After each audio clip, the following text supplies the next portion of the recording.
Hello guys, welcome back. So this is going to be a real short video. We're going to be talking about Forex jargons. Talking about Forex jargons is really important because we make use of terminologies we use in the industry, in the Forex industry. It's just like if you are a professional in what you do. For example, you're in the medical field, you have terms and languages that you use that people who are not in the medical field might really not understand, except you're speaking with one. If you are a lawyer, for example, you would definitely have languages, terms that you use with people who are into the same field as you. The Forex market does not, it's not different from that. We have Forex jargons, which has to do with Forex language, and if you're not a trader, you might be lost when these terms are used. The first one here is the bulls. When we say bulls in Forex, it means buyers. And we have bears. When we say bears, we are referring to sellers, people who want to sell or people who are selling. We have the bull market. Remember the video I made the last time when we talked about introduction to Forex. If you've not seen that video, I would include the link. You find it somewhere around the video, maybe around the top right. The video talked about introduction to Forex, and we mentioned that we're going to be using the word demand and supply a lot, because you cannot mention Forex without talking about demand, and you cannot mention Forex without talking about supply. So one of the terms we use a lot in the Forex market is bull market. When we talk about bull market, this is a market that is predominated by demand. In other words, we are having an uptrend, trends upward. We're having an uptrend. And then we have bear market. Bear market is predominated by supply when there is a downtrend. So bear market is when we have a downtrend. We have long orders. This refers to buy orders. We have short orders. This refers to as sell order. So when a trader says I'm going long, it means he's buying the market. And when a trader says I'm going short, it means he's selling the market. And then we have trending market. Trending market refers to market directional bias. So a trending market can be an uptrend, it can be trending up, or it can be a downtrend, trending down. We have ranging market. Ranging market is when price is moving within a channel. It is not going up above that channel, and it's not going down below the channel. We'll get into these as we move into technical analysis. And then we have consolidation. Consolidation is when the market is not moving in a specific direction. The market in this case is going sideways. There is no liquidity in the market. So when there is no liquidity in the market is in consolidation. Now you might be asking yourself, what is liquidity? We'll get there shortly. Liquidity is the volume of money present in the market at any given time. Liquidity is money. When we say there is liquidity, it means there's money, there's large sum of money in the market at that particular point in time. Then volatility. Volatility refers to when the market is in high motion. You can hear some traders sometimes saying the market is volatile. This simply means the market is in high motion. We have candles coming off aggressively with speed and distance. And these candles, this volatility usually occurs during news releases, important economic data reports, and political issues. These are usually what causes volatility in the market. And then one of the most used terms that you hear in the forex industry is leverage. Leverage. Most people, they don't even know what this is. They don't understand what it is.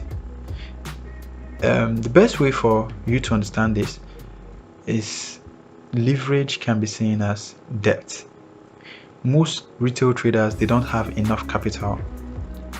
So what happens is that they make use of brokers, and usually without the help of these brokers, you're supposed to have at least $100,000 to be able to trade one standard lot. But with the help of these brokers, you can have less than $100,000, and then your broker will give you leverage. It's more like they're borrowing you this money. They are not actually borrowing you in cash, but they are borrowing you in form of leverage. So in this way, even with an account of $100, you can, or $200, you can use one standard lot in some cases, or $500, you can use one standard lot instead of having an actual $100,000 account. You can use this leverage in a small account. I am not advising it. It's not what you should do. It's just your broker giving you this leverage to do this. Don't try this. If not, you end up smoking your account. So what we're saying is that what leverage does, it borrows you money to be able to get into the market, and a broker is what offers leverage. In some cases, you see 1:500, 1:500. This simply means that you are borrowing times 500 of your down payment. So the market will be seeing your little money as if it's some big money, but in an actual sense, you have a little money in your possession. So that's all we can take for now for leverage. Spread is the cost of completing a trade deal in the forex market. Every single time you open a trade, your broker will charge you a fee called spread. Every single time you open a trade, your broker will charge you a fee, and that fee is called spread. Now, in some cases, they will charge you spread. In some cases, they will charge you commission. You will get to know more about spread as you learn more. Bid price. Bid price is the price at which a buyer is willing to offer an asset at a particular time. And ask price. Ask price is when the price is the price which a seller is asking for his asset. Is asking for his assets at a particular time. And then finally, in the list of forex jargons we're going to focus on now in this video, this is the last one. You will hear a lot of traders talking about pips.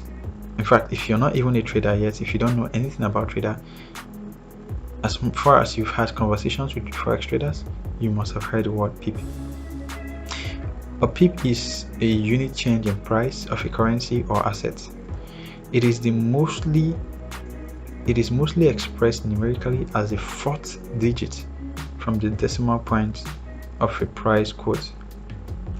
And then we also have a fraction, a fifth fraction known as the pipette. So what are we saying? In most cases, we have currencies that have 4 decimals. 4 decimals. If, for example, we have price of euro-dollar at 1.02000, 1.0200. Now we have 4 numbers, or 5 as the case may be. The 5th one is pipette, but in most cases 4 numbers after the decimal. That 4th digit is the pip. So we might have a bid price at 1.0200 and then the ask price at 1.0205. So the difference we are having here is 00 and 05.